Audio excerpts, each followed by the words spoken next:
Siyam na minuto bago mag-alas 6 ng umaga, atin po muna makakausap Executive Director sa mga industriya ng agrikultura o SINAG. Ito, tama-tama, tungkol sa supply po ng pagkain natin pag-uusapan pagkatapos ng SONA ng Pangulong Bongbong Marcos kahapon. Sir Jason Kainglan. Sir Jason, kumusta ka na? Magandang umaga po sa inyo, sir. Good morning po, Ka-Orly, at sa lahat po ng nanonood ng programa. Alam natin medyo maikli lang yung patungkol sa food security at of course yung 20 pesos per kilo ng bigas ang isa sa pinaka-highlight kung pag-usapan ay ang agrikultura sa zona kahapon.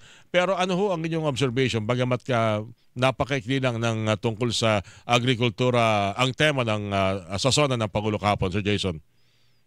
Opo, sana po mas marami tayong narinig pa sa Pangulo, pero we commend po yung talagang pag-push niya dun sa 20 pesos rice para sa mamamayan. Ang hiling lang sana natin, yung kanyang kumbaga ay gigil at aggressiveness sa 20 pesos na bigas. Sana po ay ganun din ang kanyang ibibigay na suporta sa ating agricultural sector, lalo po sa mga ating rice farmers. Totoo pong kung hahabulin niya ang traders at mga nagsasamantala sa farmers, sana po ay ngayon na, hindi bukas, hindi sa makalawa dahil dos-dos po talaga ang presyo ng palay at ang ating pong worry talaga, Ka-Orly, ay baka po tamarin o mawala na ng pag-asa ang ating mga farmers na magtanim pa, no, dahil luging-lugi sila pagdating po sa presyo ng palay.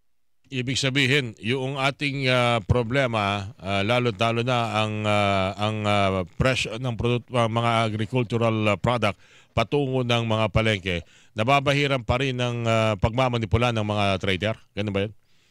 Opo, kitang-kita po yung itong mga nakaraang linggo, nakaraang buwan, talaga pong medyo nababarat at nagigipit ang ating mga rice farmers ay pangunahin po talagang dahilan. Tingin natin hindi naman yung 20 pesos dahil bahang-baha po ng mga murang imported na bigas. Sabi nga natin, ito pong mga pumapasok na bigas ngayon galing Vietnam, landed cost, Ka-Orly, maniwala ka sa hindi, 24 pesos na lang. Kaya talagang kaya nga Sir Jason pag naririnig natin mura yung imported, hindi naman talaga mura, mahal pa rin.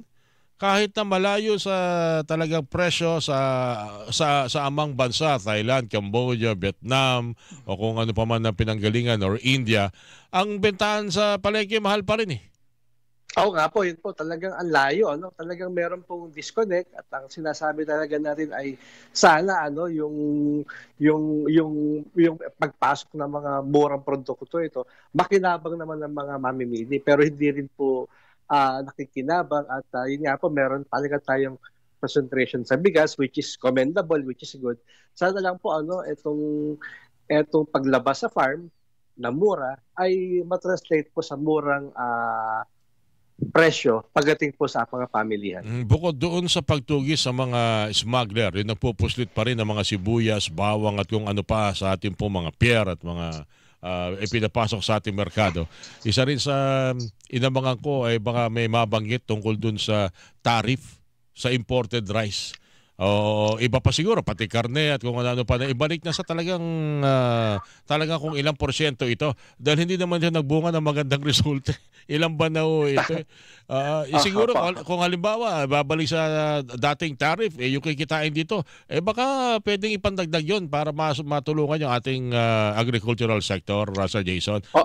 Opo, tama po. Dahil mismo nga nagsabi ay BOC, bumagsak ng 60% yung tariff collection sa bigas pa lamang. Napakalaking halaga po nun kung talagang nakakolekta tayo ng tamang buwis. At again po, tama po yung sinasabi nila, ibalik na lang sa dating taripa yung bigas from 15%, ibalik sa 35%. Yung baboy po from 25%, ibalik sa 40% para po may laban naman ang ating local. Wala pong problema na ibaba ang presyo sa palengke, magandang efforts. Kaya lang po, wag naman po sa expense ng ating mga local producers. May mga ilan tayong matagal na pinag-uusapan na kung pwede unti-unting solusyonan ng Department of Agriculture. Eventually, parang nakatutok lang sila sa 20 pesos per kilo. Maganda naman ito. Hindi natin pagdududaan, hindi natin pagdedebatihan yan. Ang naging problema lang talaga, hindi naman ito pangkalahatan eh. Selected pa rin ito at hindi ito minsan meron, minsan wala. nasabi nga ng Pangulo, mula ngayon magiging sustainable dito, pero alam natin hindi kakayanin ng pangmatagalan, pang long term. Opo, dahil mismong nabanggit nila, for every 20 pesos na bigas, 13 pesos yung sinasubsidize niya. Kaya nga po, talagang may hangganan dahil hindi naman kayang, kung tinutuloy ng Pangulo, maganda po yan. Pero yun nga po, subsidy ito. Mauubos din po yung mga resources natin kung nakapokus lang tayo dito sa pagpapababa ng presyo ng bigas. Okay, hindi lang siguro maaring naunawaan pa natin mga kababayan, pero malaking problema daw talaga ngayon ay yung taniman natin. Pakonti talaga na pakonti na, Sir Jason. Mukhang hindi na ho talaga natin kakayanin pa na yung lawak ng ating mga sakahan na lang, palay na lang. Mukhang paliit ng paliit sa palaking populasyon ng Pilipinas. Kumukonti po, pero ang talagang ating immediate worry, Ka-Orly, itong ating mga farmers na sa mga ilang usap natin, talagang marami ang nagpaplanong wag muna magtanim ngayon dahil nga sa luging-lugi sa presyohan ng palay. Kaya nga po, crucial po itong next 4 to 6 weeks.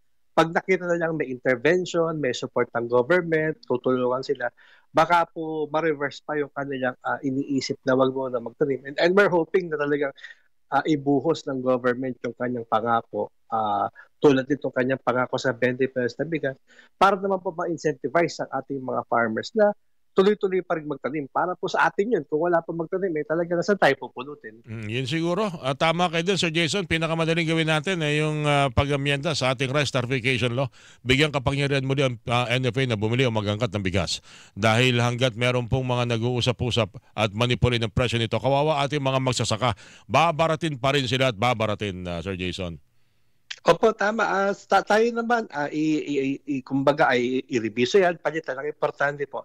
Talagang may commitment at may budget. Kasi po ngayon, kahit anong gawin natin, kahit sinabi ng NFA na hindi bababa ang kanilang pagbili sa palay sa 23, 9 billion lang po yung budget.